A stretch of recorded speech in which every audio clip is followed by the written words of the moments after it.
You are listening to Missed Apex Podcast. We live F1.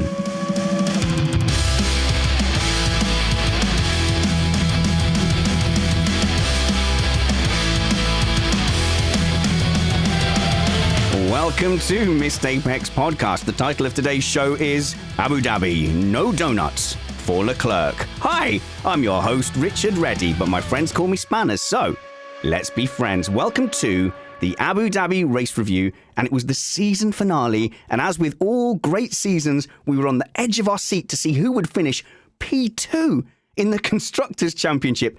That's what we all tune in to see, right? And fair play, in such a lopsided season, we do look for any battle for entertainment, and that was as good as any. So coming up, we'll discuss Perez slagging off the stewards and more on this insert description here episode of Missed Apex Podcast.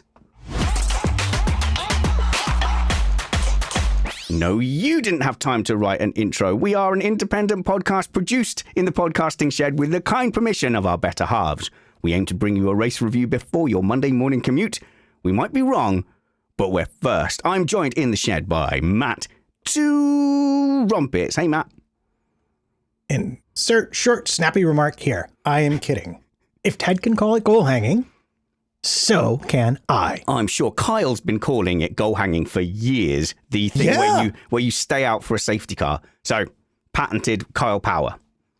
Yeah, it was weird. I had a gang of youths over, and I heard that phrase coming from the F1 TV feed because they were watching it on the big TV, and I thought, much behind me, and I thought, wow, they stole that from us, didn't they? That was Kyle Fluence there, and we're also joined in the shed by handsome and ethnically ambiguous, but probably Greek podcaster, Alex Jeansy Vangeen. Hey, Alex. Hello, Spanners. Abu Dhabi, the perfect place to end the season, said nobody ever. That was the worst tweet I've ever seen from a unnamed broadcasting agency that said Abu Dhabi was the perfect place to end the season. I think Abu Dhabi is a okay place to end the season. It's a good middle of the season track. It's fine. Like, I have no problem with Abu Dhabi at all, apart from it being the season ender. Yeah, like I said, if that was race 10, no one would bat an eyelid. It's a perfectly fine track. No, and yeah, I miss Brazil being the last circuit, and having watched the race with my brother today, who very rarely hasn't watched F1 in years, was like, I remember when Suzuka was the last race, and that was also a good race to finish the season on. But unfortunately, Abu Dhabi, despite its changes, which has made it slightly better, I think so, still struggles to deliver. It's fine. But as we always do on Missed Apex, we will find a way to tell you about the exciting things that did happen. It was fine, and those are the fine members of the panel. Now here's the exceptional, mostly because he's still got youthful hope in his eyes. It's Chris Stevens. Hey, Chris. Oh, I'm allowed to say something now. Wonderful. So look, it may not have been the best race of the season, but look at it this way. We are one step closer to my F1 Corner Names Origins episode. Which we've decided is going to be our Christmas Day episode. Merry Christmas, everyone. I'm actually looking forward to it. Out with us. I have been watching the WhatsApp conversations about corner names, and I think that actually will be a good episode to tune into. There was a hot debate. There was a hot debate about a couple of them. You cannot wait to hear that. And I've just learned that Chris does not like being bumped down to third in the order. Let's review the race. All right. Well, I guess we kind of start with that battle for second place in the Constructors. Now, I'll be completely honest, and I've just got in trouble with a person from the Aston Martin team on Twitter, because I tweeted that I think the driver championship is so much higher in value that even if it was kind of a P1 in the Constructors and the driver's title had been decided, I think it would be kind of passing interest.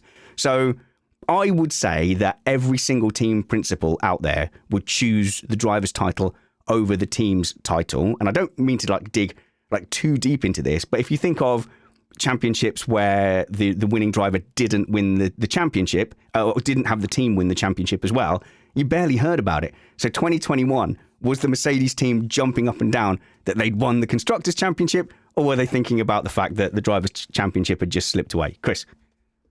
Yeah, so definitely as fans, we put more emphasis on the Drivers' Championship because the drivers are the stars of the show. They are the heroes that we all look up to, right? But I think as far as Formula One themselves are, I'm probably concerned a bit more from a sort of financial point of view and a regulation point of view, because now obviously it determines like the amount of wind tunnel time you get as well, and it's where the prize money comes from. It is still quite important.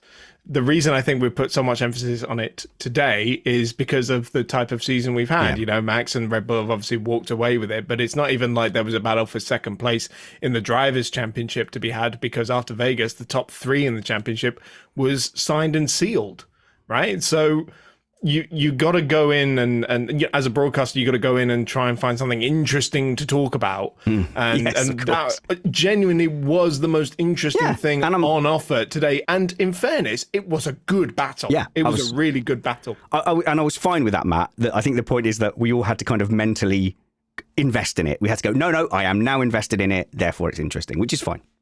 Yeah, no, there's a saying entirely unrelated to Formula One. If the law is on your side, bang on the law. If the facts are on your side, bang on the facts. Right. And if neither is on your side, bang on the table. And I feel like Formula One has lost the table too, and now they've just taken their shoe off and they're hitting the floor with it. It was good. It went down to the last laps, and it does give us a framework to talk about the race. But in terms of genuine excitement, yeah, it's hard once the Drivers' Championship is wrapped up to sort of keep people's interests propelled forward. Listen to Charles Leclerc's post-race team radio and tell me he didn't care about where Ferrari finished. Now, this is really interesting because Leclerc seemed to really care, and also Russell seemed to really care, and but Hamilton and Sainz less so. But that's the first point of interest, really, was George Russell going, how's Hamilton getting on? You know, and he's in his own battle. He's playing with the hula hoops. You're on the swings, just concentrate on the swings, George. And then when they didn't want to tell him, he got really upset with them. But it was very clear that Russell and Leclerc were very invested in that battle. I think because they were the lead drivers, right? Yeah. So they probably had the bigger part to play in that. They had a speaking Sainz role, and Hamilton didn't they? were just they were playing for keeps, basically, right? All right, then. Well, let's dig into, then, the battle for second place in the constructors, Matt. They went in, Mercedes, I think, with a 4-point lead.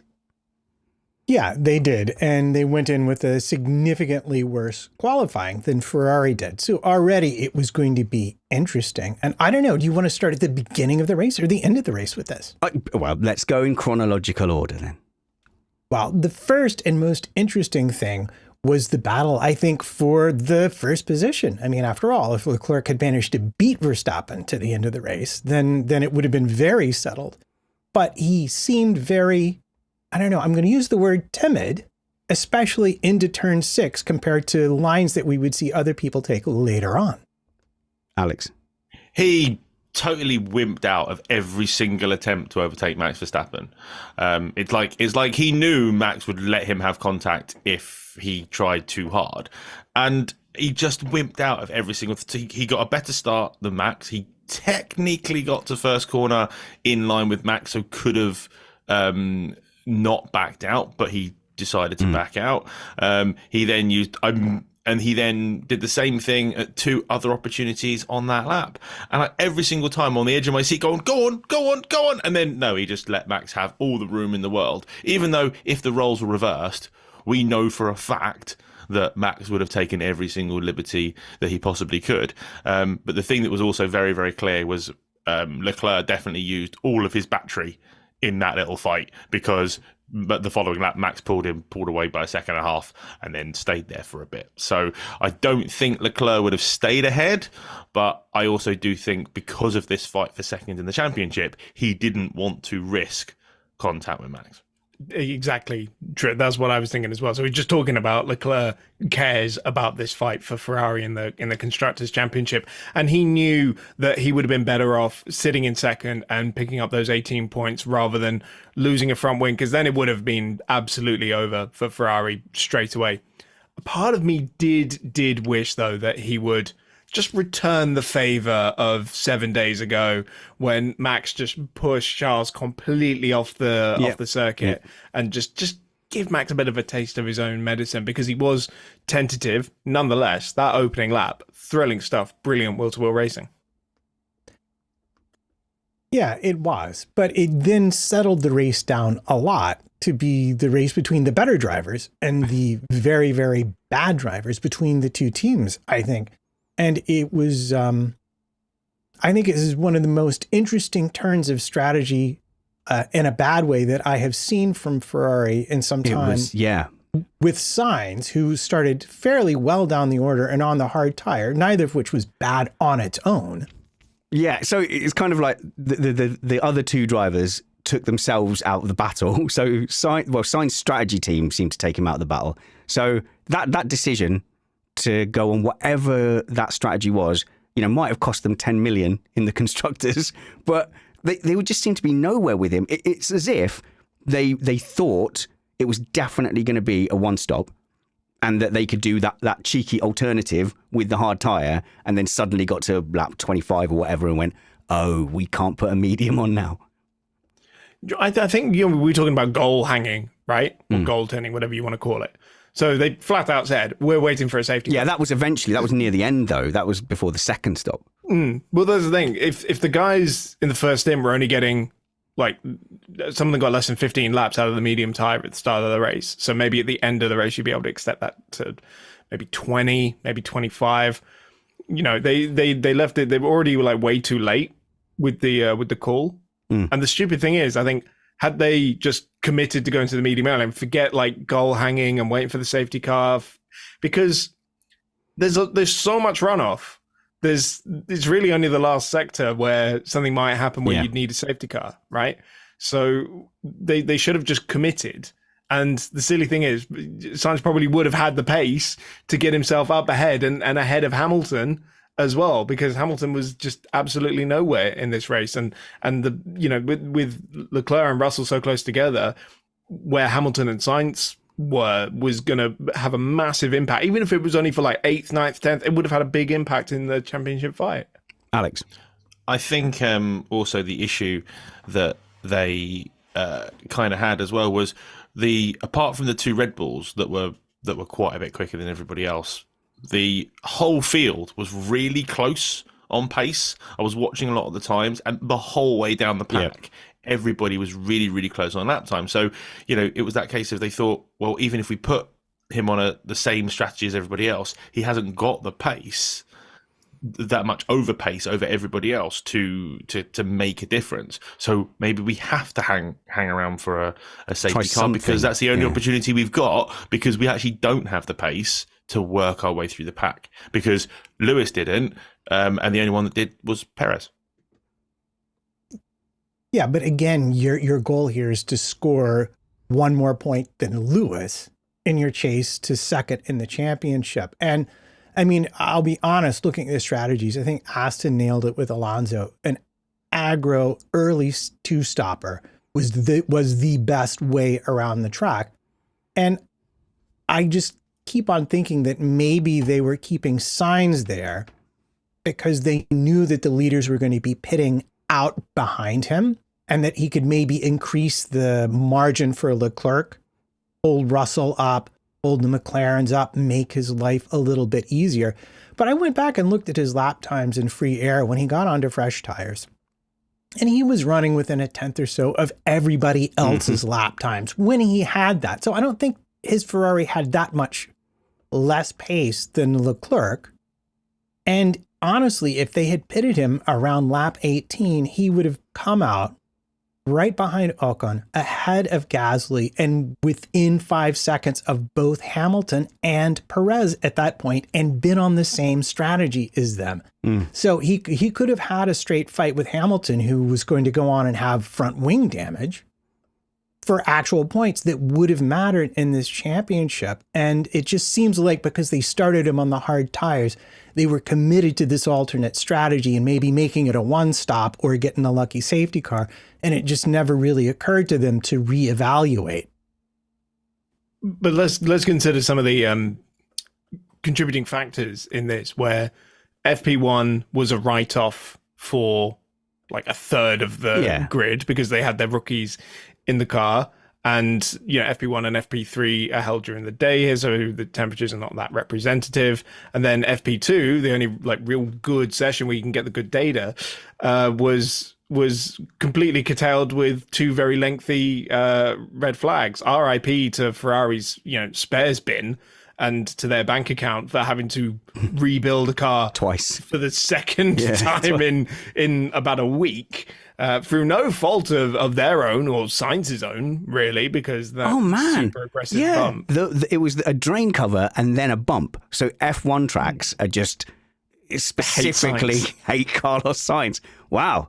If I was Carlos Sainz, I would be starting to take that personally. Okay, so let's circle back to Hamilton and how he took himself out of this fight at the front by focusing on the front 2 first. So I think it's fair to say, like, both of the guys up front, Russell and Leclerc, were having storming races, Alex. And I know you're a Russell fan, and you have to admit it's been a little bit of a difficult and somewhat humbling, to use your words, I think, season for Russell when he's realised what he's up against. But the last 2 races, race pace has been bang on.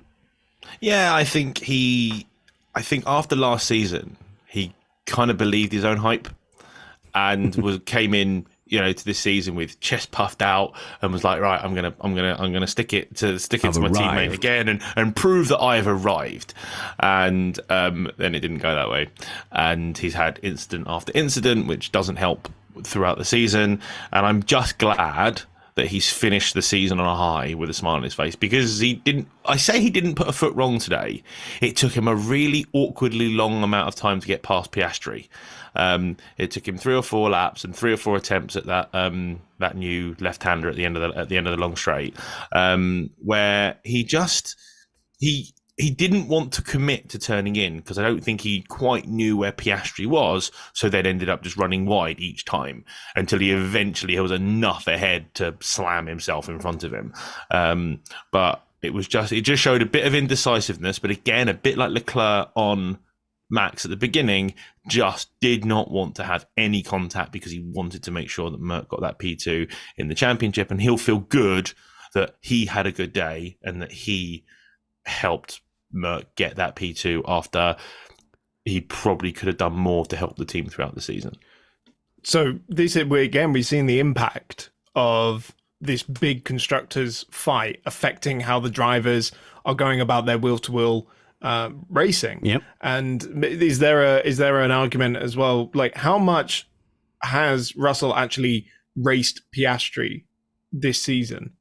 Because I can't think of too many instances, and it's probably also a case of I don't have that full faith and confidence in Piastri yet, so I need to leave him an extra half a car's width, extra car width.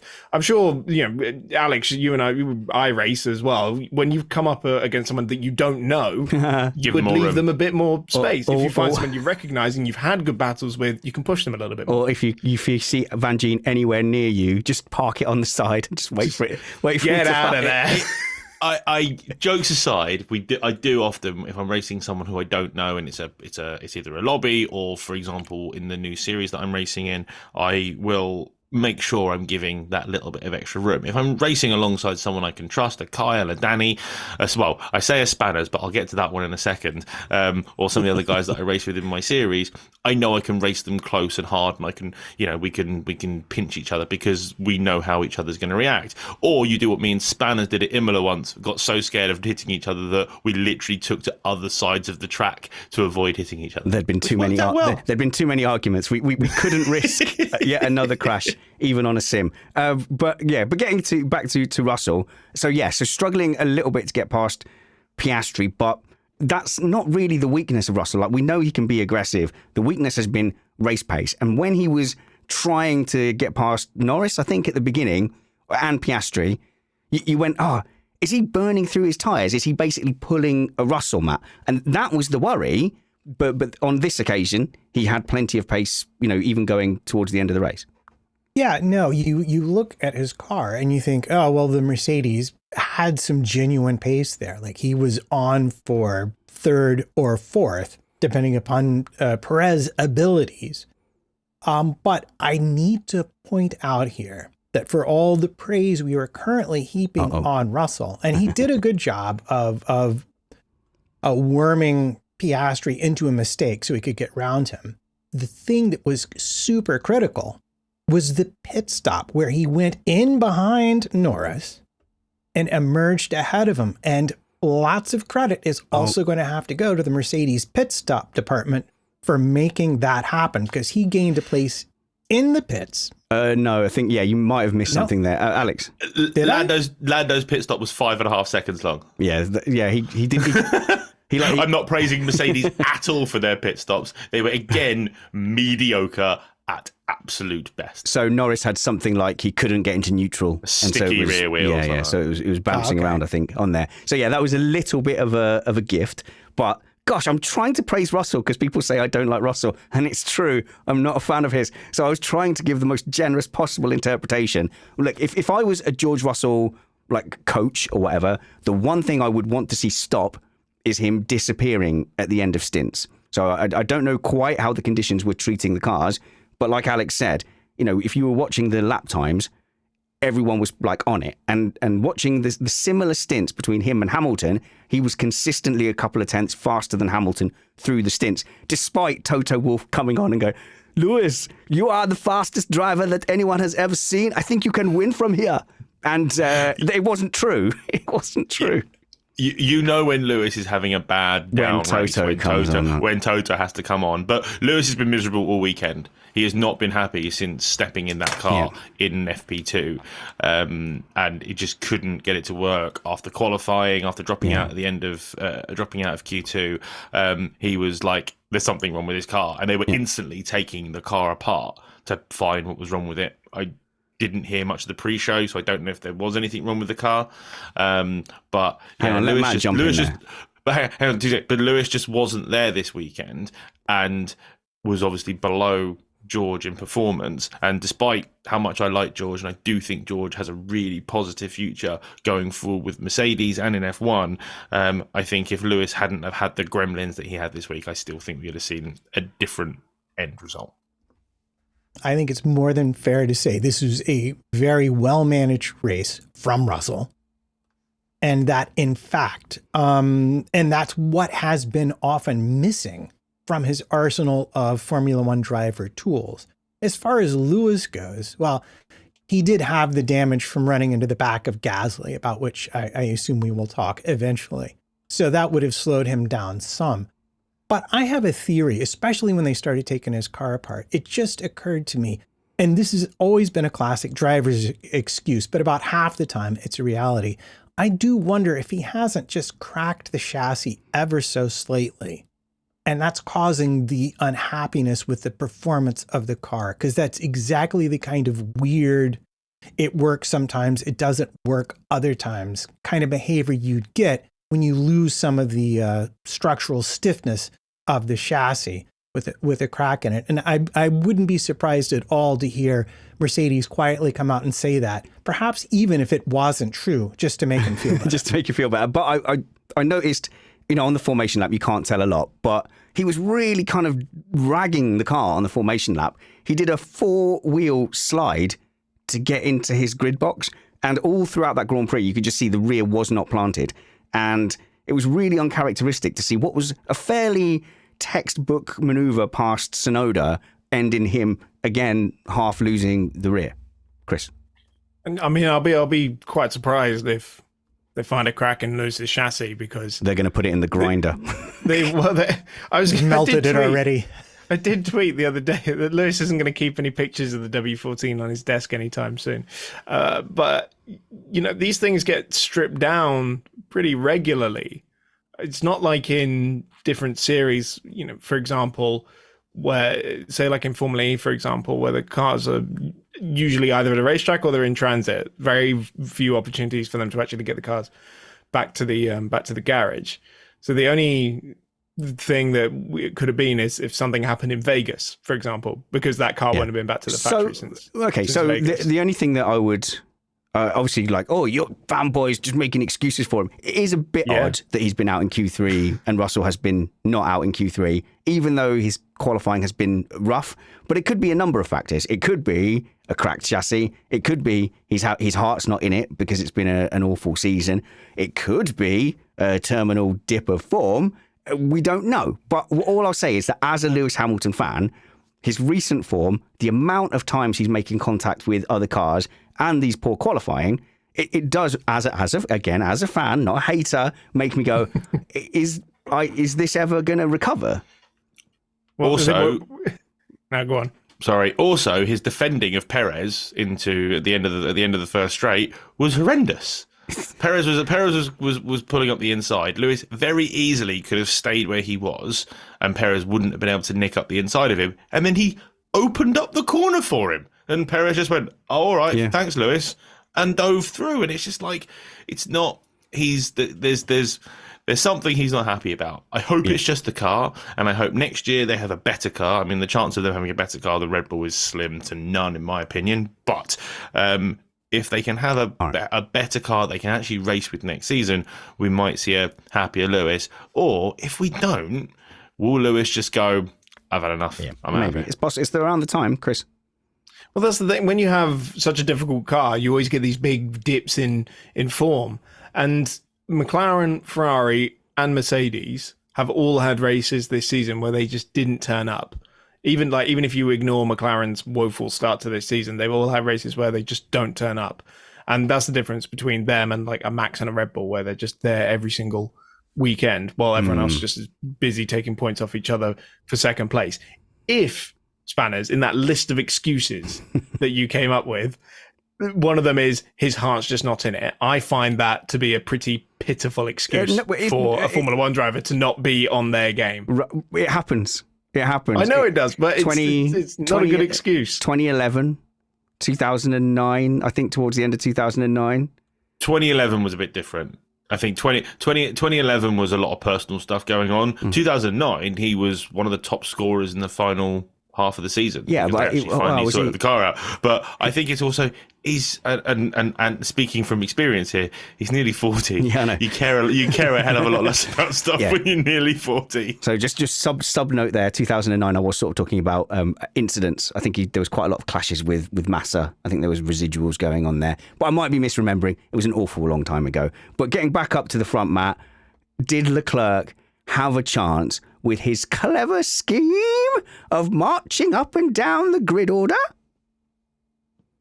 That's a Monty Python reference. Of winning? No.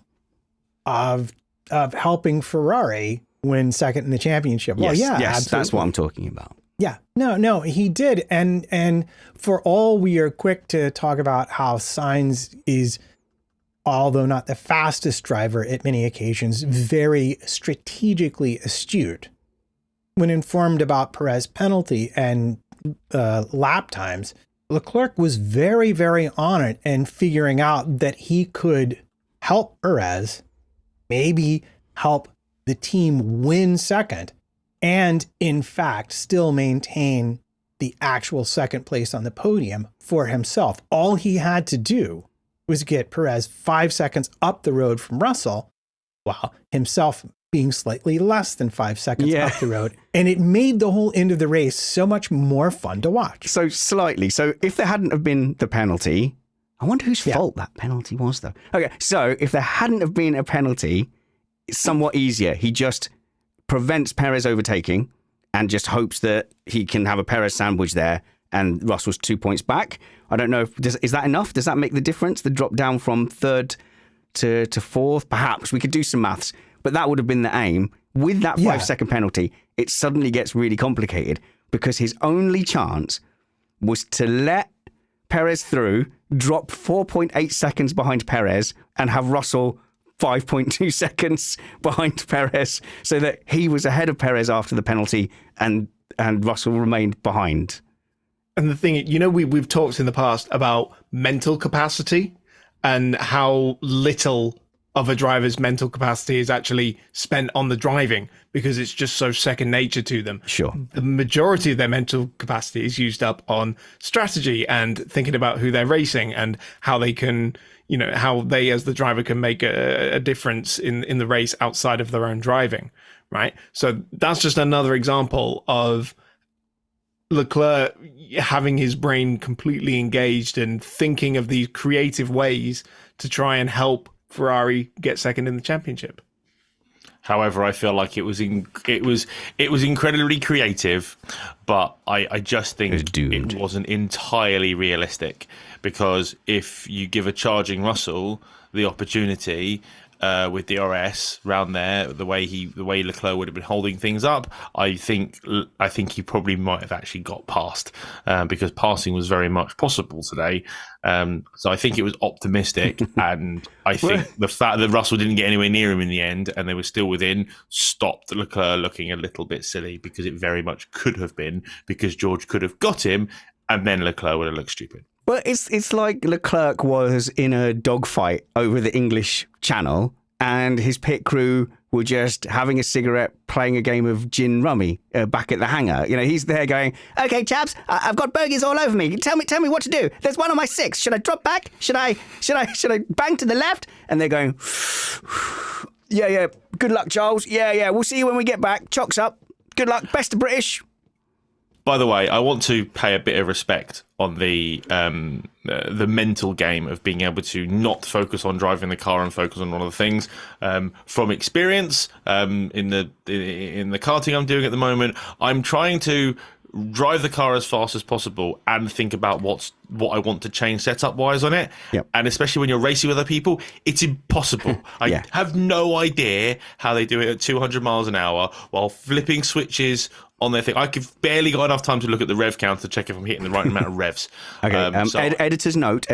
In the Missed Apex universe, karting and sim racing is exactly as weighted in importance and experience as F1 driving. And don't email us, because we won't change on that. What I'm saying is, I'm in something that's way low down the order, and I find it difficult as a mere mortal.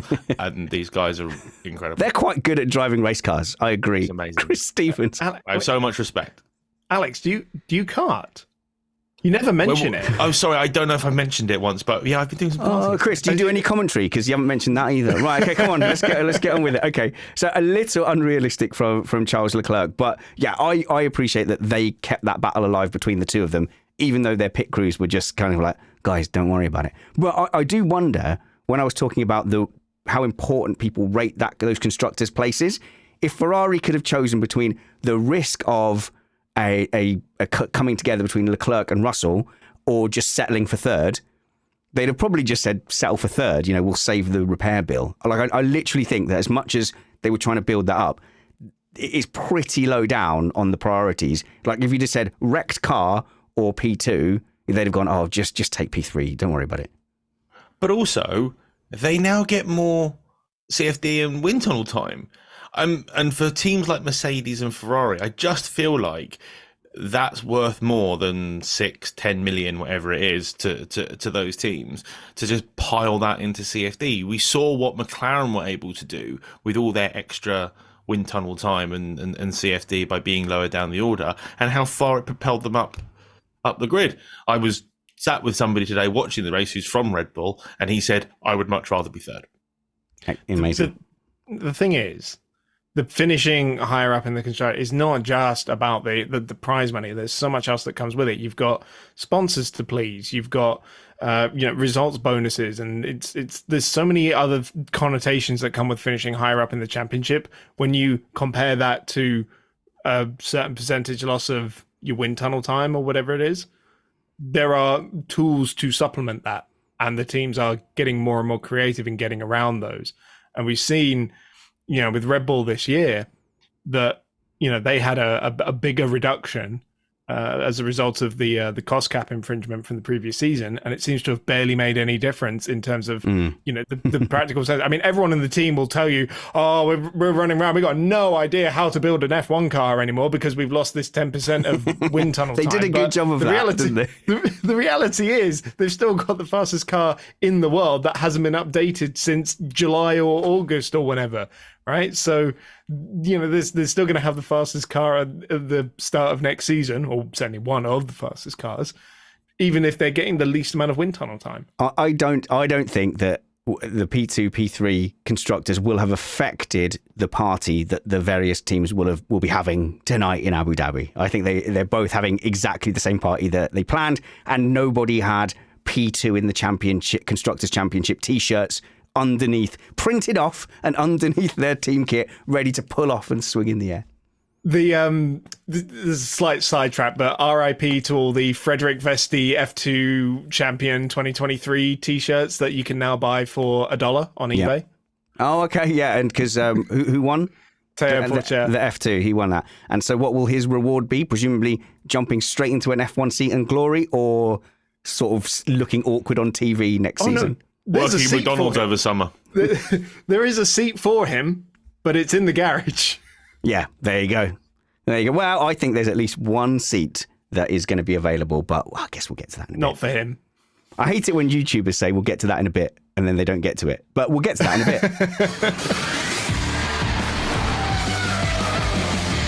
Of course, Max Verstappen clinched victory in impressive form, as he has been doing all season, and he has wrapped up one of the most dominant championships that I have ever seen. And obviously a lot of that will be down to the car, but he hasn't put a foot wrong either, and he's utterly dominated his teammate. When I looked at the list of victories, I was surprised that he's won all but 3, because at the beginning of the season there was so much talk of, will Perez do it? Could he do it this time? That in my head canon, Perez had won like 4 at least, and was on it. But he's won 2. Perez won 2, and Sainz won in Singapore, Chris, and that's it. Verstappen has won the rest at a canter. Yeah. So when you think about it as well, in Jeddah he lost because of the drive shaft that broke in qualifying, which put him like 15th on the grid, and then I think in Baku, there was like a poorly timed safety car for him. Like Perez got to have the cheap stop, so he was able to jump him there. The only time that Red Bull genuinely have not had the pace is during Singapore, when there was this weird setup, or the way it was riding the specific bumps in Singapore. And what's amazing is even when, like, on a Friday or even a Saturday morning, like this weekend in Abu Dhabi, the car's just not working. It's absolutely terrible. Yeah, and they turn it around for qualifying. It's absolutely unbelievable, to the point where every F1 fan Spotify Wrapped at the end of this year is just going to be the Dutch and Austrian national anthems. It's been absolutely incredible. And, I don't think it's just the most dominant season that we have seen. It's the most dominant season that anyone has seen. He's shattered every single record in the book this season, right? Yeah, so the records, I'm not going to get carried away with them, because it's a long season, it's higher points than, say, 20 years ago. So all this chat of like, but he's won the...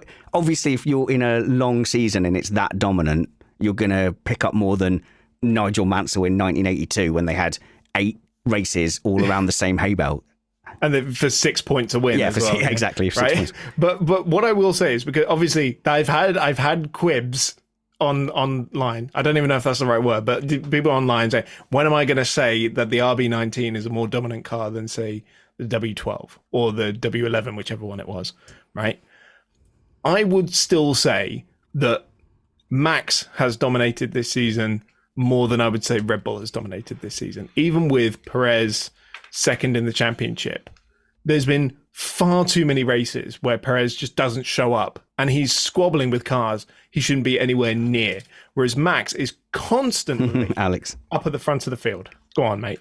I have a reason why Perez hasn't been there, because Perez isn't good enough to be there. Perez is a midfield driver. I'm sorry, Spanners. Perez is a midfield driver who occasionally has a good race. And that has been absolutely shown by how much Max has got a kinder way you could have. Absolutely trounced him this season. It's got nothing to do with the dominance of that car. The dominance of that car is phenomenal, and you put any of the other top 5-6 drivers in there, and they're having a much closer battle with Max. I'm not saying they beat Max, but they're having a much closer battle with Max. But Perez has made Max look more dominant. The fact that the thing that gives you how dominant that car is how poor Perez has been, and is still second by a fair way. I mean, that's a great point. That's actually a really good point. Yeah, but, because Perez hasn't just been slow. Perez has actually been poor. So, like, he's raced poorly. He's been a wrecking ball. He went through a series of races where he just couldn't not hit another car, and he's performed poorly consistently in qualifying. I think, hasn't he done something daft, like in 17 qualifyings, he's made the top 5 once? It's some ridiculous statistic like that. His qualifying has been woeful, and yet he still managed to get up into second place in the constructors comfortably in the end. I think that is a great point, Vangeen. I think it says more about how poor Ferrari and Mercedes and McLaren have been, really, more than Perez, because at least his car was good throughout the entire season, whereas everyone else was scrapping away at each other the entire. But that was a great year. fight. But that was a great fight. You know, I mean, I know you've done the math, but this season without Red Bull is a classic season. Yeah. Because they have been stealing points off of each other at every single race. You know, I think, again, without Red Bull, I think Alonso has won like 6 races this season. I think Chris has got the stats. Come on, let Chris roll. You got the stats. No. I won't steal your thunder. No. We're not going to do the stats on this episode. This is going to be another off-season special. Give us the highlights. Yeah, we mustn't risk this becoming not a race review. Yeah, exactly. What I will say is it would have been a thrilling title showdown between two of the greatest drivers to ever adorn this sport, right? That's what we could have had without Red Bull dominance this year. But just going back to Perez real quick. I know I've said this on the show before, but genuinely, Red Bull needs to anticipate that McLaren, Ferrari, and Mercedes are going to be hot on their heels. They need to assume worst case scenario, and in worst case scenario, Perez does not help them bring home the Constructors' Championship next year. Shush! Stop it before they listen to you and sack him. Go, Checo, 24. Matt. And of course, we know the Constructors is the only championship that matters to everybody. Horner has out and out Bull. and said. Horner has out and out said, I would pick the Drivers' Championship. But my own personal statistical annoyance with the but the most statistically successful ever is that I still believe that 1988 McLaren MP44 was the best and most dominant car we have ever seen. They too only lost a single race, and that required back markers to drive into them to happen. Whereas at Singapore, we did see genuinely a Red Bull that was not competitive enough to win. Okay, so things that happened after I was 7 years old, if I think about it. Sorry, someone had to say it, and as the oldest person on the podcast, By a long way. It should be me. By some very way. long way. I think the difference of back then, and obviously Matt's talking about the MP44, the difference back then is you had such a massive gulf between teams' finances and abilities and staff. You had privateer teams who turn up on a shoestring to just put an F1 car on the circuit and they buy all the parts from somewhere else. You can't compare 1989 with 88, sorry. You can't compare 1988 F1 with today's F1. Today's F1 is full of professional teams. Even Williams actually do results. Don't even Williams do that. Don't. You have a whole bunch of professional teams and they've still trounced them all. That's how dominant that car has been. So statistically and just the way the sport is, Red Bull have done an amazing job this season. Their number one driver, Max Verstappen, has also done an incredible job. He's not put a foot wrong. He's not had a spin. He's not made a mistake. He has been flawless, and he has been a champion this year and has driven the car that he has been given. So you can't, you can say just the car, blah, blah, blah. You do the same thing with Lewis, same thing with Michael Schumacher. But at the end of the day, Perez had the same equipment. And if he was good enough, Perez could have done the same job as Max. But he's not as good as Max. Max is one of the best. Max is one of the best drivers, and that's why Max got the performance out of that great car. Well, we don't know what Perez could have done if he'd not been turned in on by Lando Norris. Whose fault is it? Here we go. All right. I have to admit, I'm lost on this one. So Sergio Perez gets a penalty for causing a collision with Lando Norris. And look, I'm in a terrible position here because you guys know that I'm not particularly a Norris fan and that I am a Perez fan. And then so in that initial phase of contact, my brain goes, how is this Norris's fault? Not whose fault is it, but how is this Norris's fault? And how many races should he be disqualified for is where my brain goes straight away. But legitimately, I think if you painted those cars white under the rules that I have been told are now valid in Formula One, I am sure I would give the penalty to the outside car for tucking in and not waiting for the space to appear on the inside. Somebody tell me why I'm wrong and why he got a penalty. So, if I had only seen the sort of side-on outside view, I might have given it to Perez. However, the absolutely damning footage is the onboard from Lando Norris, which is Lando doesn't turn, and as he starts to turn, you just get a smack in the side of the car from Perez, who's completely and utterly missed the corner, and Lando would not have been able to make the corner if he hadn't turned in. Genuine question. So Lando wouldn't have been able to make the corner if he hadn't turned in. But my understanding was he's not entitled to room if he's not ahead at the apex. And it is a bit hard to see and it's hard to define where the apex is.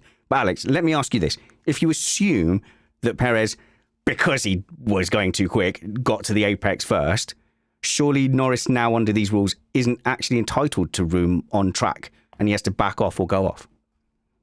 You still have to allow room for the other car to exist. I don't think you do. That's the rules, Chris. Am I being mad here? The rules that we've been told exist, and there's been countless videos made out of it, is that if you're ahead by the apex as the inside car, you no longer have to leave room on the exit. Which we all know is a bogus. Yeah, it's rubbish. Like in general, right? This is absolutely incorrect, right?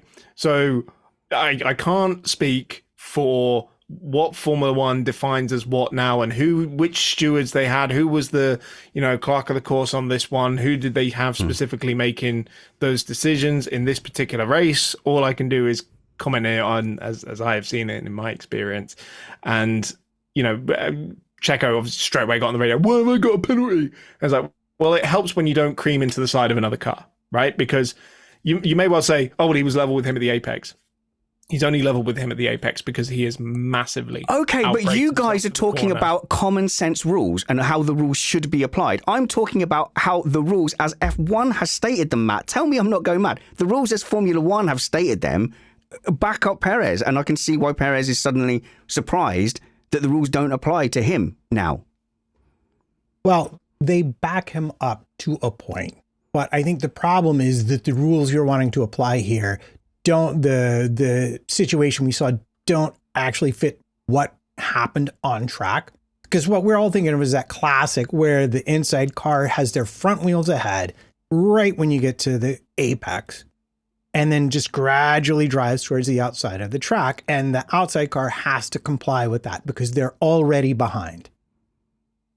But here, and this is interesting because I actually rewatched this with my gang of youths. And on first viewing, someone said, oh, that was Perez's fault. And on second viewing, two others said, oh, no, that was in fact Nora's fault. So they had their very own cute little, whose fault is it about it? But when I watched it back myself, the things that struck me about it were, one, that Norris really was pretty much ahead through the entire entry into the apex. He was ahead of Perez. Right, but the apex is all that matters, according to the stupid rules that exist. And secondly, and I think this is ultimately what did Perez, is he starts to turn in, and then he opens the steering, and then he closes it again. And I think it was that combination of them basically being 50-50 at the apex, plus the fact that it was Perez who opened the steering.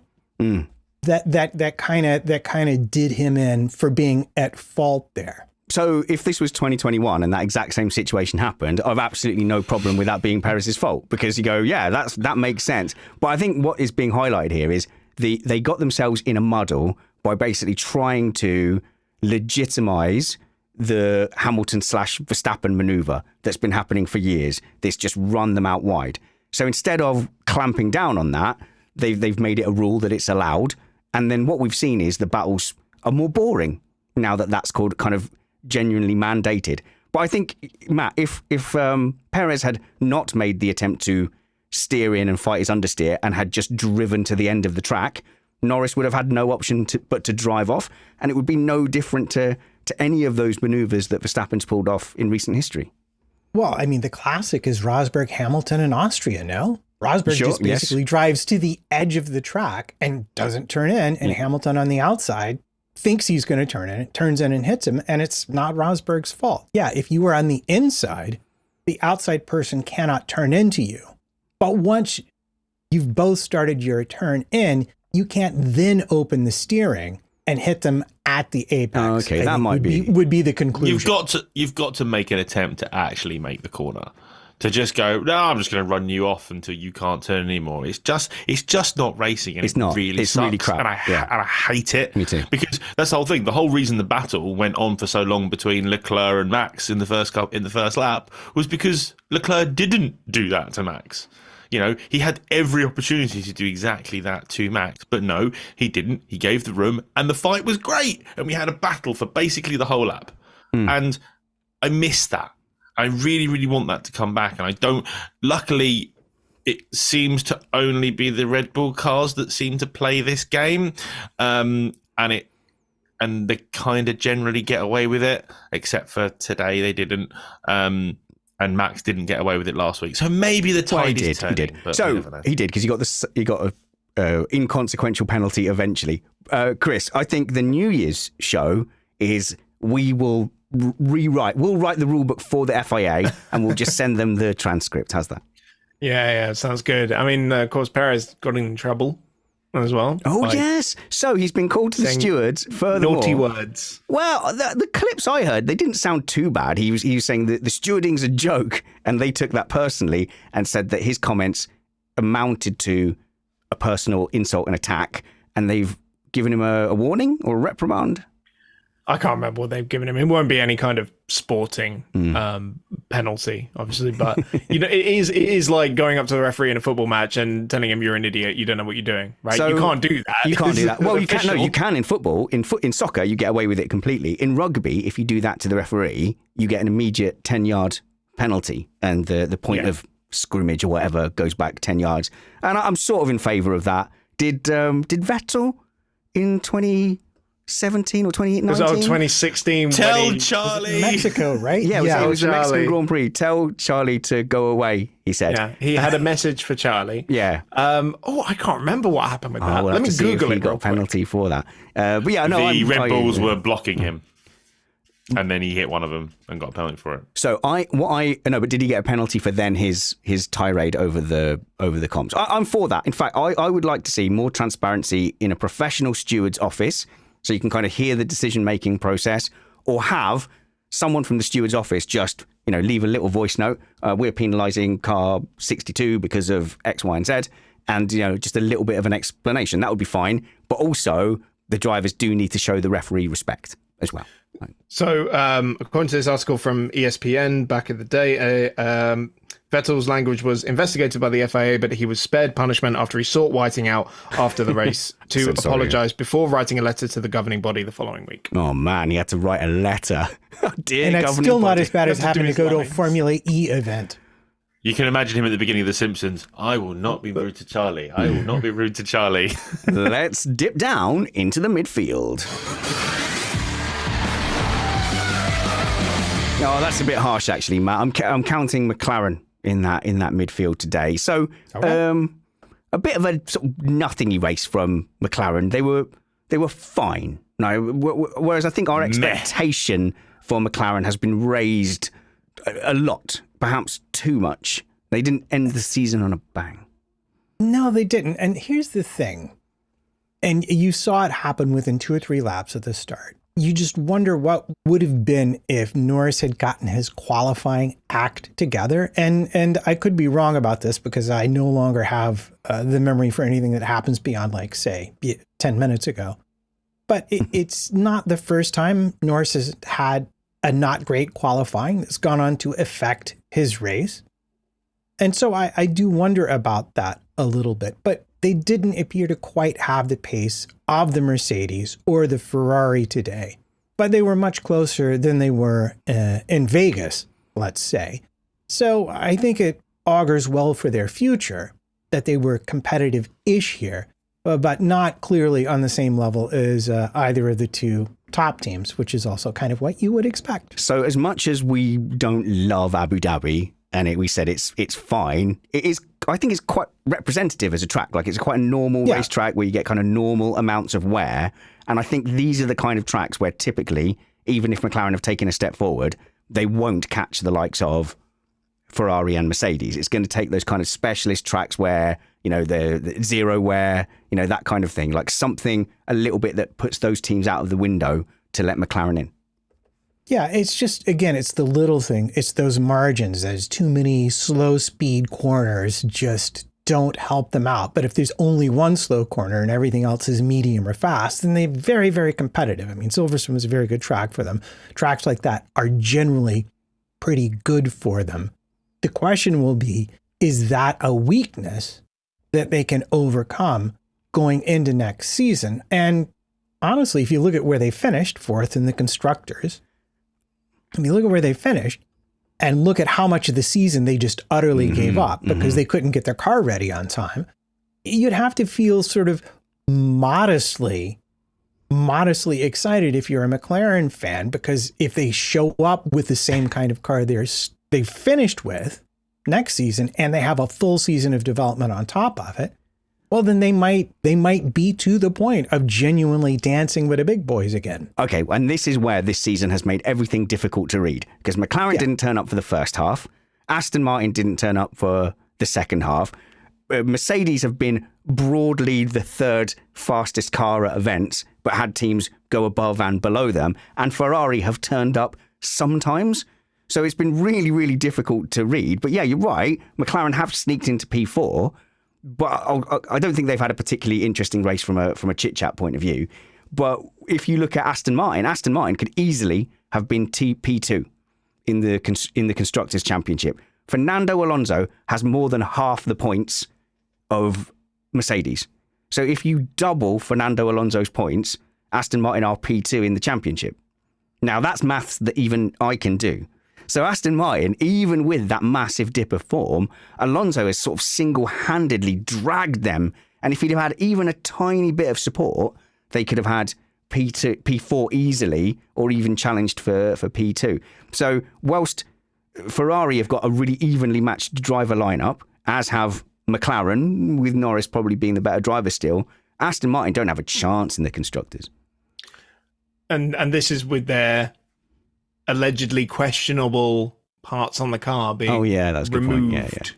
Yeah. as well about that's the a good way point. through the season. I forgot about that. So, yes, some people allege that all those technical directives were aimed at Aston Martin, who were doing bad things, but we'll never know. Matt, you were shaking your head all the way through that. Well, and for this exact reason, what race was it where they suddenly were much slower and then they never really got faster again? I mean, with the best strategy today, where did Alonso actually finish? 7th. I mean, they fell off the truck and they've not gotten back on it yet. Maybe where did they he will finish next in Brazil? semester. 3rd? Yeah. Yeah. Well, but Brazil was full of safety cars and people driving into walls and stuff like this. This was a normal race with no safety cars and nothing in it. It was the thing that I like about this race is it really was just pure race pace. Yes. The whole I agree. race. You could pass pure race pace. The car is slower than a Mercedes in a straight line. They fixed the handling enough so that the drivers can drive it again. But fundamentally, they were P2 early on. That technical directive came out, and they've not been anywhere close since. So very well managed. Our lawyers are happy.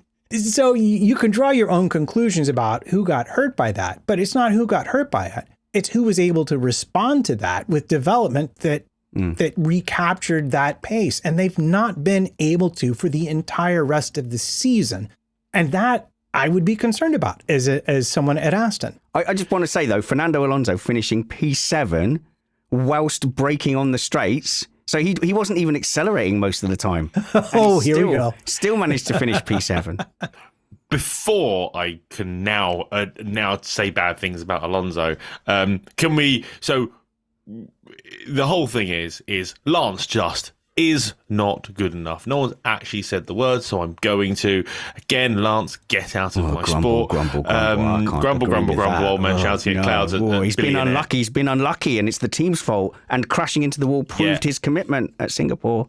You're forgetting those facts from Mike Crack. His qualifying has been abysmal. I mean, absolutely abysmal. He is out in Q1 or mostly Q2 in pretty much every single race. And if you put a quality driver, even someone who is just below Alonso in quality, then you've got a team that's fighting for second, third in the championship.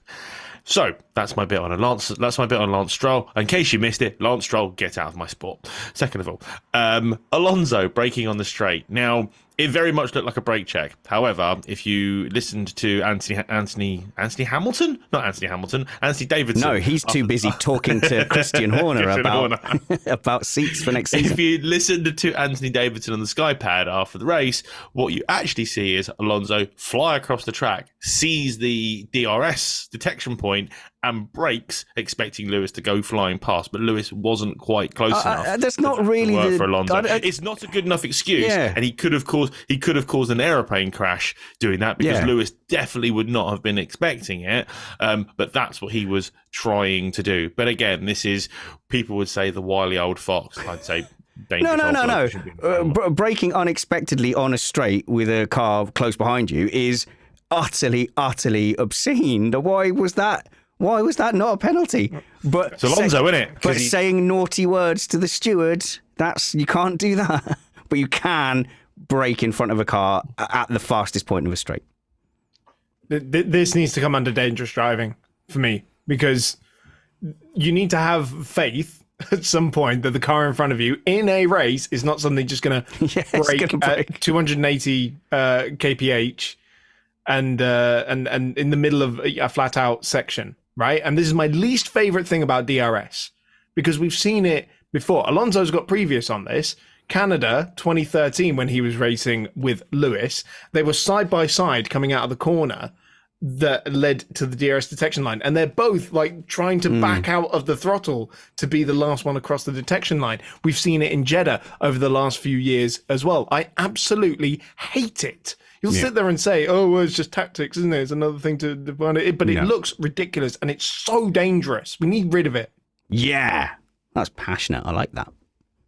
Well, it's interesting to me that in the post-race analysis on F1 TV, both of the drivers were equally unhappy with that kind of tactic, because what it brings into play is wheels hitting wheels. So when we think about like Mark Webber in Valencia flying through the air, when we think about collisions that are really most dangerous to drivers, it's when rear wheels and front wheels encounter each other and one of the cars gets properly launched with way more momentum than they already possess. Braking like that, if you don't have a problem, you don't obviously have a problem, is setting up the kinds of collisions that you really just don't ever want to see. And so I think perhaps due to the tactical nature of it, the stewards were reluctant to act. But I believe that the Formula One Commission will probably have a bit of a discussion about how to prevent that sort of thing in the future, and make it very clear to the drivers that any sort of tactic like that around DRS detection points will be penalized and should be penalized for the safety of everybody in the sport. I think Alonso over the top of Gutierrez in Australia, another prime example of that as well, when he just misjudges it and then he barrel rolls through the gravel 27 times. This is the kind of thing that will happen if this is allowed to persist. Yeah. All right. Okay, and let's move down the grid.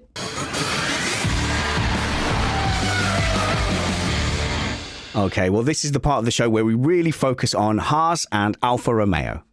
No, I'm kidding. AlphaTauri versus Williams. So AlphaTauri, soon to be Red Bull Light, soon to be, I can't believe it's not Red Bull, soon to be Red Calves, soon to be Baby Bulls, soon to be Bravo Bulls, but AlphaTauri, the Red Bull B team, versus Williams. And Matt's put in the notes, in a death match for P7. So this is an interesting battle, really, because Yuki Tsunoda actually has 2/3 of the points for AlphaTauri and a bunch of 11th places, and was looking really good, had a great qualifying on Saturday and was looking good for 6th or 7th today. One stop didn't work out. I honestly, when Ricciardo put those performances in earlier in the season, people were raving. No one's raving when Yuki puts in the solid work, which he has done all season. But in fairness, Williams did manage to get 7th in the Constructors' Championship with only one driver. Yeah, so that's true. That's That's a really impressive thing for them. No, I agree with you, Spanners, on Yuki. This performance, I do wonder where this this quality of car track combo has been. Car driver. Yeah, he's not been solidly consistent. Yeah. Because the car was an absolute dog at the start of the season. It was probably the worst on the grid. He was pulling 11th. He was getting 11th. It was dragging 11th place finishes out of it. It was the worst car at the start of the year. So Yuki, I'll take that. Yuki was dragging 11th places out of the worst car on the grid. I think it definitely at the start of the season, but it is the most developed car of the season, right? So it obviously it's got better. They've been fighting for more and more points, but drives like this from Yuki today was just like absolutely stellar, and I want them to put him in the Red Bull alongside Max. He's the leader. He's the leader for that candidate, genuinely. For that seat. I know people love Ricciardo, but he's not shown any race pace in the very few races he's been able to compete. But at his experience, you go, right, it's all or nothing now.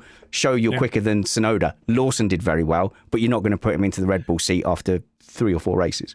No, but I want Lawson to be in Tsunoda's seat. It could be. Yeah. And see, that might be why there's a bit of hesitation around that Williams seat, and Lawson being very cagey when he was being asked about it as well. And James Vowles was hardly stellar in the one sort of interview that I saw when he was asked a series of questions about Logan Sargent and said things like, he will always remain a part of our academy. We're not in a position to confirm just at this point, but I'm very proud of the steps that he's made.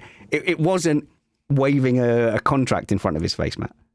No, well, I mean, okay, so backing up real quick, AlphaTauri, new floor, major improvement for them. And this is one of the reasons why is that they have done the job correctly, and they've shown up, they've gotten to the end of the year and made their car faster, which is why you see them fighting for these points. Terrible strategy for Tsunoda, aggressive 2-stop, and he might have been able to been a place or two up the grid, which would have given them 7th place.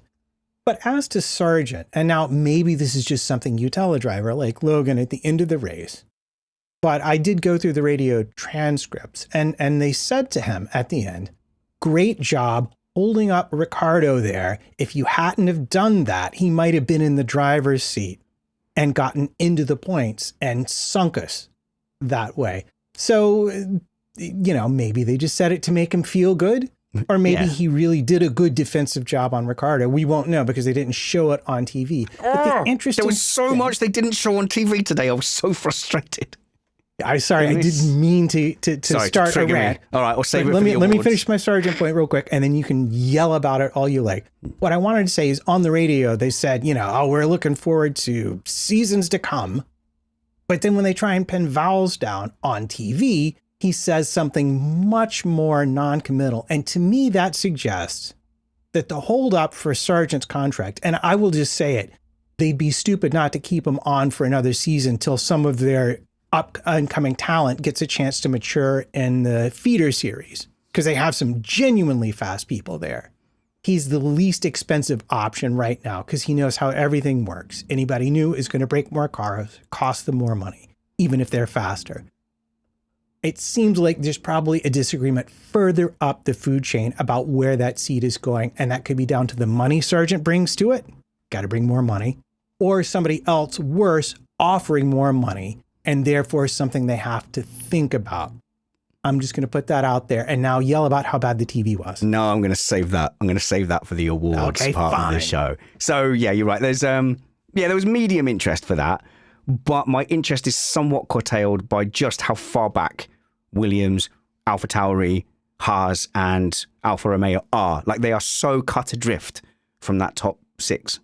Yeah, well, I mean, for Williams, they're like, oh, we're like Red Bull. We stopped developing quite a while ago, and we're throwing all our eggs into the 24 basket. So that will be an interesting one to watch for them because they've had a lot of the qualities of the Red Bull, just without the ability to manage tires or the same amount of downforce. Well, Alfa Romeo's played such a small role in this whole season. They've had to make their car look like a Mercedes just to trick people into looking at it. Oh my God, right? Chris! That they tried to dress that up as a feature, not a bug. So basically, they've had not got the time to change that livery back, and they're like, To wrap the car back up. Yeah, we're running our Vegas livery again for some reason. oh, it's so funny. The Haas and the Alfa Romeo, they're just not even on our screens anymore, except for like even when Haas get into Q3, they're out of the top 10 by the end of no lap one's talking about that as like a great success because you knew that Hülkenberg was just going to drop. Don't get me wrong, it's a great qualifying car, but it's not a good race car at the moment. And again, they're another team that's running very thin on parts, and the new parts are not better than the old parts. You got the drivers disputing, and this is not the first time this has happened for Haas either. You remember, like halfway through the season when they had Grosjean and Magnussen, in the Rich Energy days, right? I can't remember what year it was, but they had halfway through the season, they have one of them just okay. Let's go back to the season beginning car and just see how it goes, and it was better. And they're having the same problem again now, where they're putting new things on the car, and the car's not getting any faster. Yeah, the word you're looking for is correlation. There is none between their aerodynamic development and their CFD and what happens in the real world. And as a result, whatever car they show up with, whatever results they get in the first 4 or 5 races, that's basically their entire season right now. And until they solve that problem, they're stuck in the basement. And that's sad because they started off with so much promise, but they've just not been able to manage the regulation changes. Well, I think we could be talking about any one of these bottom 4 teams. So the only one of those bottom 4 teams that has a chance of going up out of that next season is AlphaTauri, Baby Bulls. Can't believe it's not Red Bull because they're going to get Williams. I would put some money on Williams. Really? Yeah. Oh, Yeah. I would agree. Williams next season for me to be 8th, 9th or 10th. Because there's no way they're not going to catch the likes of Alpine, Aston Martin and McLaren. I predict AlphaTauri will make a step up because they are now being more aligned with the mothership. So that leaves Williams cut adrift. But of those those 4 bottom teams, the 2 that are currently getting new investment and have got new investment coming in for next year are AlphaTauri and Williams. Yeah. So whereas Alfa Romeo, they're not even on the grid next year. It's not Alfa Romeo anymore. It's Sauber again, right? So they've got a huge title, naming, sponsor, whatever they call it, rights missing from that That's true. now. And they've got to hope they can get an advance on that Audi money. Oh, Audi will be in any minute, and they're bringing rainbows and unicorns, and it's going to be when Audi get here. It's going to be so good. Oh, it's going to be amazing when Audi get here. It's going to be the best. I hate you so much, but not as good as Andretti. Right, yeah. Matt, finally, and General Motors. Before we get to the podium, a bit of drama in the team your favourite driver's in. Gasly does not like in any way being one-upped or losing out to Ocon. Like you can tell, he really, really hates it. Oh yeah.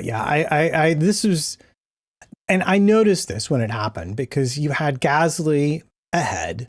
Ocon caught up to him, and you have the 2 running line astern. And then here comes Hamilton, passes Ocon, eventually gets up to Gasly, hits Gasly.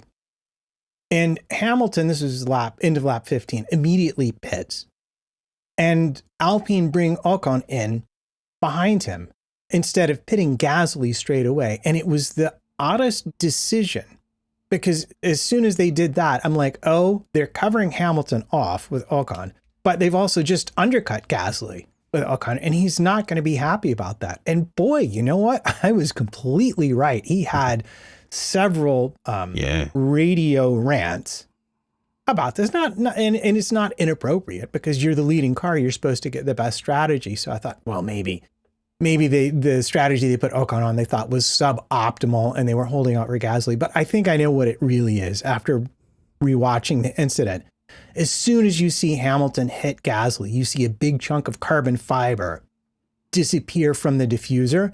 And I think they wanted to keep him out a few laps to see if it was going to affect the running of the car. And later on in the radio messages, they told Ocon, look, he's losing about 0.3 a lap due to damage. And I think at that point, it was just like, cut your losses. He's going to be slower now because he's got damage. Let's try and get Ocon into the points because we can still maybe do that. Although 43 laps, one stop, turned out not to be the best strategy either. Well, I'm not sure Gasly was running particularly well before that, Alex. So we didn't do a whose fault is it for this, but it was the most innocuous touch between Hamilton and Gasly. Gasly's fault, obviously. Well, I know it was sort of Gasly's fault, Alex, but on the other hand, like from a Hamilton fan point of view, I was like, did you have to run into him there? Like, it was a weird one, but I think he's obviously been caught out. He's coming in at his trajectory, and all of a sudden there's a big lock up in front of him. And when somebody locks up in front of you, your eyes are drawn to it. And then Gasly's kind of stopped, kind of not erratically, but has stopped in a weird place and slowed down a lot in a weird place. And Lewis probably just didn't expect him to slow up that much, considering he'd locked up. You'd probably expect him to run further on, not stop. So, do you think, my thing was, I think Lewis might have been looking down at the moment Gasly locked up, like changing his dial into the corner, and then missed the puff of smoke. So thought he'd just brake normally for the corner and then got caught out by the closing speed. I had that thought. I'm not going to assume Lewis was looking down at a turning, but I don't think you're going to be changing stuff on a turn. Is it? It's not Maldonado. I don't think you're going to be changing stuff at a turning point. You changed before and just after. I'm not quite certain he'll be looking down at his steering wheel while turning into a corner. It's just there's too many of those incidents. I know we're going back to Hamilton again, but there's just too many. Because didn't he also hit Gasly on lap 1 as well and end up on the wrong side of Perez too? And it's just, oh man. It's just scruffy. But I think a lot of people were locking up into there, Matt, so I'm not going to judge. We're not going to judge Gasly too much from our comfy office chairs. All right, let's move on to the podium. It's the end of the season. A season that has gone on. It's been 84 years. It has been, without doubt, the longest feeling season that I can ever remember watching. And it's not helped by all the sprint races. Some of the weekends were just altogether too much. And I think, the Brazilian Grand Prix was the first time I got to Sunday and I just didn't have that pitter-patter in my heart as the lights went out. So I'm torn. Was this season too long? Yes. Okay. Or there's no debate on that, I don't think. No. There's no debate. Sort of, but still, when it comes to next weekend and there's no F1, I'm still going to go, I wish there was F1 this weekend. So in the olden days, when there was only like 12, 16 races or whatever, I think 16 is the most common one I can remember growing up. Like, it always felt like an eternity between races, and it felt like an eternity of an off season.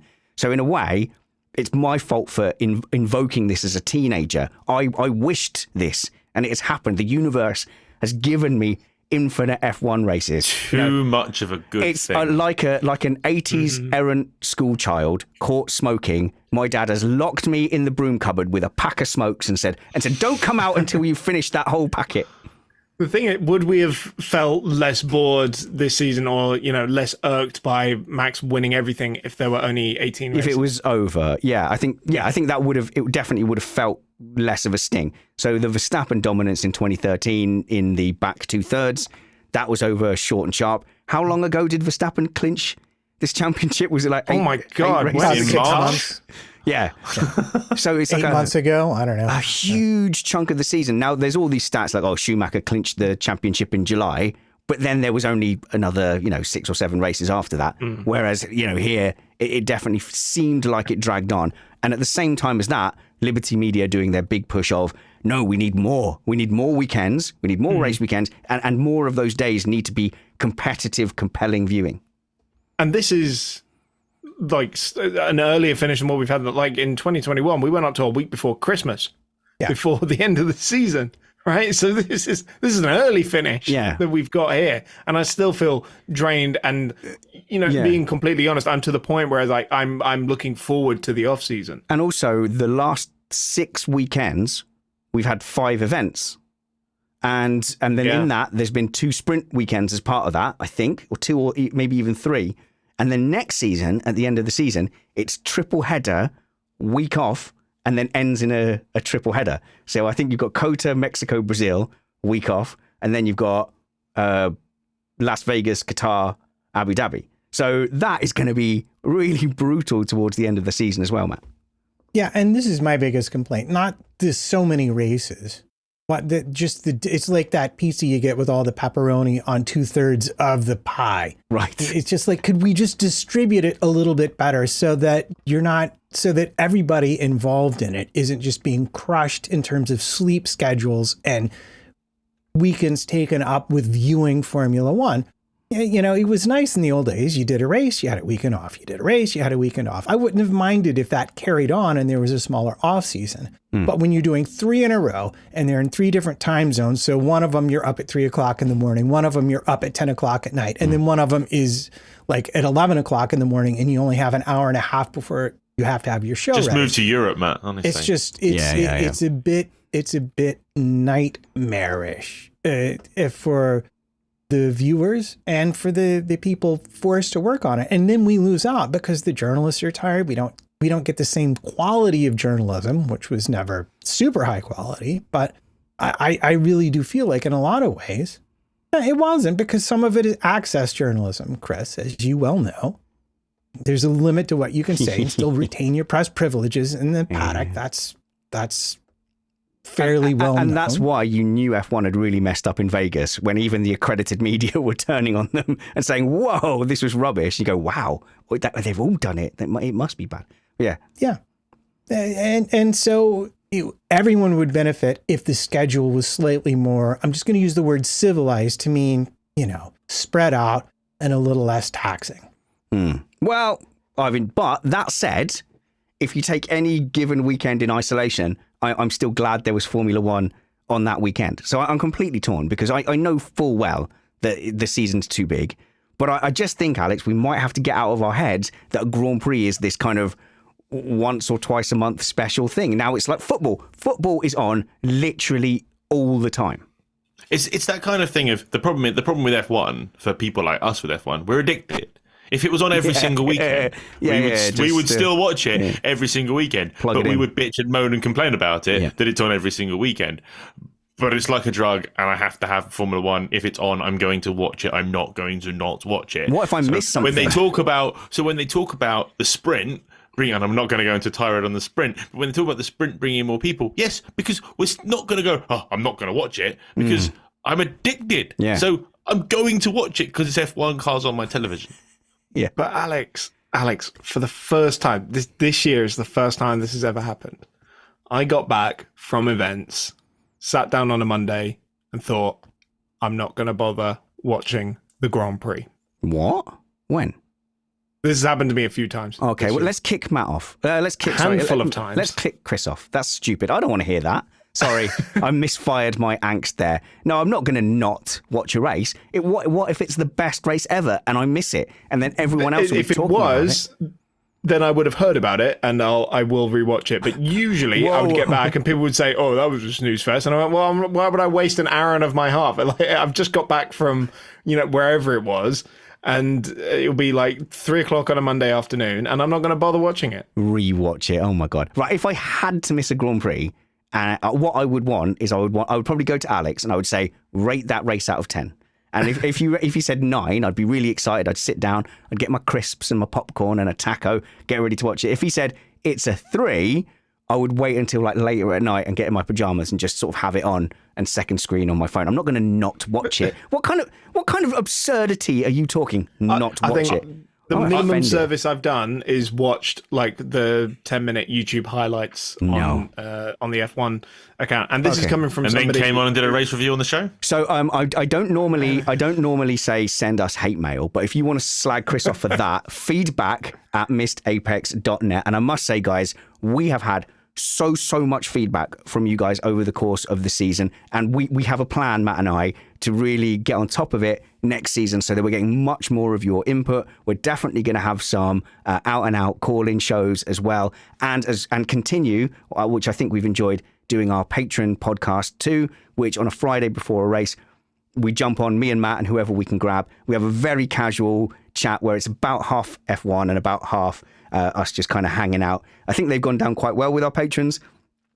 And you'll get an ad-free feed, no ads ever. And if you want to be a patron too, you can get access to our patron Slack forum, which is the nicest place to hang out during an F1 race. So if you would like us to support us over winter on Patreon, because we do content all the way through winter, we'll have a weekly Sunday show from here until testing, and then we'll get back into the season. It's patreon.com/Missed Apex. A big thanks to all our patrons. We literally can only do this because of your support. Patreon.com/Missed Apex. And if you don't want to be a patron, but you think we've done a grand job and we've entertained you throughout the course of the year, there is a tip jar in the show notes below. Just click tip jar, and everything we get in our tip jar goes towards our 2024 advertising campaign. Right, let's give out some awards.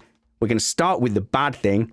It's the Missed Apex Award. Oh no, you missed the apex. Let's start with you, Alex Vangeen. Follow Alex on Twitter. He does. Hi. You do the odd banger tweet, as the kids say. No cap. I had two last week. It always seems to be when I slag off Red Bull, but I had two good ones last weekend. Haven't said my good ones are always like dad jokes that I think I nearly don't post it because I think it's so obvious. But if you look on my feed, there's one with like 6,500 likes. I nearly didn't post it because I thought, oh, everyone will make that joke. But unfortunately, it just shows the demographic of people who follow you, really, doesn't exactly. It's the dad joke crowd. It's fine. I don't want parent joke crowd. You're amongst friends in that in that instance. Go and follow Alex. His link is in the show notes below. So it's Alex Vangeen, Vangeen. Who missed the apex for you? The Abu Dhabi Grand Prix. Oh, just for meh-ing. Just meh. It just never sparks. I don't know what they've got to do to it. They tried changing the circuit. It hasn't made a difference. I've never liked this circuit as a spectacle to watch, which is a shame because in the F1 games I enjoy driving it, and I've always, whenever I've driven it, I've always been like, why is the racing always so rubbish It here? should be good, though, shouldn't it? Like, if you were doing it on paper and you put all those elements together, you'd go, oh, okay, that's a nice Big mix. modern circuit, Yeah. big braking zones, Two big some straights, fast high-speed circuits, high-speed corners. It should be good, but it never is, and it makes me sad, especially because it's the last race of the season, and the season goes out with a whimper rather than a bang. Yes, and that happens nearly every season, apart from that season, which we'll never talk about again. Okay, so Chris Stevens. Chris, I'm over it. Chris Stevens, you do lots of commentary, but people should primarily click the link below to follow you on Twitter so that we can find out the things you do at Chris on Racing. And they can follow your face journey as your face. I can see the bones in your face now, Chris. I know, right? Yeah. It's good, isn't it? Have you got an Instagram? Have you been posting Chris on Racing on Twitter, Instagram, TikTok. Have you been posting topless progress photos on Instagram? Not topless ones. Okay. No, I'm not that confident just yet, but maybe give it a couple of months. It's still a thirst trap. Go and follow Chris on his Instagram too. Chris, who missed the apex for you? It's got to be Lewis, unfortunately, in this one, because where was he? Where was he all weekend long? And even if you say, okay, even if there was some car issue, which he seems to be very confident in, he was saying we set up the same, it's just reading different on the readings. Even with that, still scruffy. They're still, hitting Gasly twice, not taking opportunities to overtake Tsunoda. Yeah, so you have to say that is a valid award. Oh, okay. Matt, Trumpets. Matt, people should follow you. I get angry how few people follow Matt Trumpets at MattPT55. It's really easy. At MattPT55. Go and follow him now. And if he doesn't get 1,000 followers by the end of the week from me asking you to go and follow him, I'll be slightly miffed, but you won't hear about it because I'm very stoic. I keep myself to myself. Keep yourself to yourself. I like that. Matt, who missed the apex for you? Oh, I thought about this and I think I've decided. I think it was the post-race cool down room fishbowl. Oh, I never liked that. I never liked the mics in there. It was much better when they threw them all into a car and one of them had to sit in one of the other one's laps. That was way more entertaining than this. I've never liked that green room where they're like, the drivers now, they're sort of wise to it. They know it's being broadcast and they feel under pressure to say something. And it's like that, you're awkwardly, a lot of dads will know this, when you're awkwardly just put next to your wife's friend's husband and like, you two, you're both men. You talk now, and you feel the urge to talk. That's how it's like in that green room. They feel like, I must talk. You just kind of look at each other and go, Yeah. Football? Everyone shakes their head. Formula One? No, Formula One? Shakes their head. And then if you Food?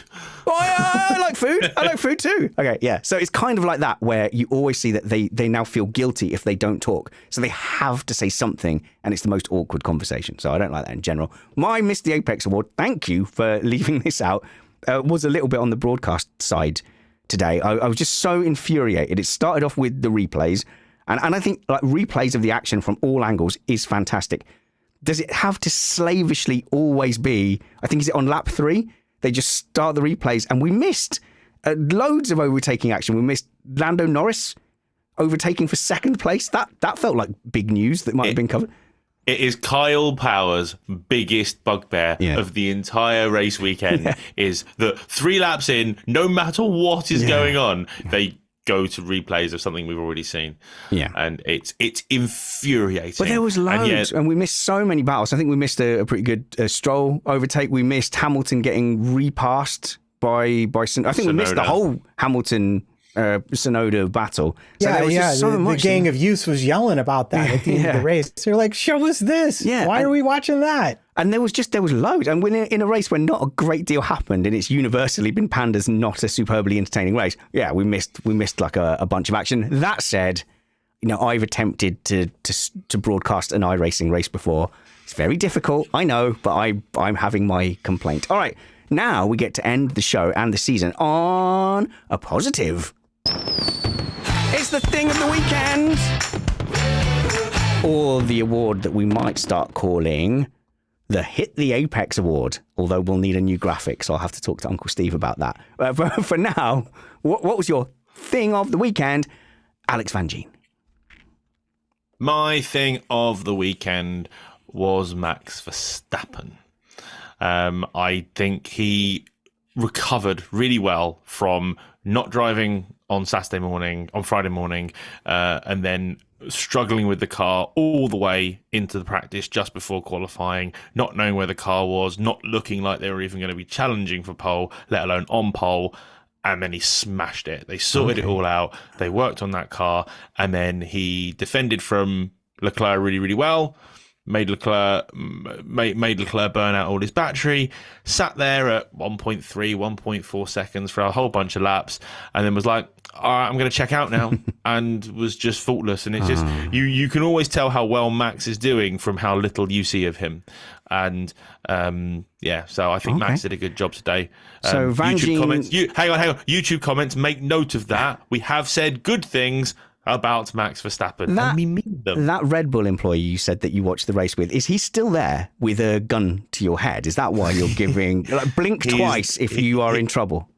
He walked into my house wearing a Red Bull jacket. I almost turned him away, and then my niece turned up wearing a Ferrari Ferrari t-shirt. Do you know what? I blame the parents. I really do. And especially because they spent the whole time talking about being at Ferrari World this time last year. So not this time last year, but what turns a person into a Ferrari fan? Well, I said my son Charles Leclerc. She's a 16-year-old girl. It's Charles Leclerc. I've said, I've told this story before. My son turned to me and he said, "Dad, do Ferrari fans love their children?" And I had to be honest with him. No, son, not like we do. Not like we do. Chris Stevens, love you Ferrari fans. Chris Stevens. What was your thing of the weekend? Who hit the apex for you? Oh, well, the people hitting the apex for me right now are the lovely people in our live chat, the patrons who are telling me how wonderful I look at the moment. All my progress that's been happening. They're all saying I look lovely. They're saying I could be George Russell's double. Okay, well, okay, the patrons are dirty liars. They've all been drinking too much. There was one from Mike Stoner at the top of the show as well. He said I should be the new Doctor Who. So I will take that happily. Do you have a race-related thing of the weekend? I do have a race-related thing. There you go. And it is the racing from the first lap of the race between Charles Leclerc and Max Verstappen. That was the highlight of the race for me, and it was just great to watch. And no one shoved anyone off track. So that's a nice little bonus. And clean. All right. And Matt, two rumpets. What hit the apex for you? That car that Max drove. I'm just going to give it sort of the year long. I cannot believe they built this car under these circumstances and developed it that well. And I specifically want to make mention of everybody on the team that is not named Adrian Newey, because it was a real team effort. And I know that some of the top brass at Red Bull and their attitude can rub many a fan the incorrect direction, myself included. Ooh, However, what are you on about? the people working there are clearly cohesive, intelligent, very talented, and they built an amazing car that was a joy to watch race all year long when it was close and when it drove off into the distance. So hats off to them for doing the job, and nothing personal. I hope it's not this easy for you next year. And it's not just the people who built and designed the car either. Operationally, they have been slick. The strategy has been on point. The pit stops have been consistently ferocious, and everything you have to say, any repairs that needed doing, have got done. So there's really not a chink in that Red Bull armor. They did a 2.7 pit stop for one of the drivers today, and my friend who was with me from Red Bull was very annoyed because it was a slow pit stop, which is faster than basically any average Mercedes pit stop. Yeah, by design. And they have been. It's been phenomenal, and I want to give a bit of credit to their aero team, because I found out today that there is, apart from senior management, there is no one in that aero team for that in Red Bull who is over the age of 30. On a race weekend? No. Ever? Designing the car, working on the aero team. The whole aero team is young guys and girls. Well, that bodes well for a scary and dominating future. Let's hope that at least some of them get pinched by the rest of the field. Look in the show notes. Follow my panel here. Chris Stevens, Alex Vangeen, and Matt, 2 Trumpets. Of course, follow me, Spanners Ready, on Twitter. I'm the best one, so make sure you follow me on Instagram and Facebook and Threads as well. Thank you very much for spending this season with us. If we're worthy of your support, patreon.com/Missed Apex, or click the tip jar below if you want to tip your hat and chuck us a coin and say thank you, or just, hey, it was nice hanging out with you for the season. But thank you for all that feedback. We're going to be producing content every Sunday throughout the winter. Please keep interacting with us. Send us your DMs, feedback@missedapex.net. Join us in our Slack group. Join us on the Facebook group. Spend the winter obsessively looking forward to next season with perhaps false hope, but hope for a competitive 2024. Until we see you next, work hard, be kind, and have fun. This was Missed Apex Podcast.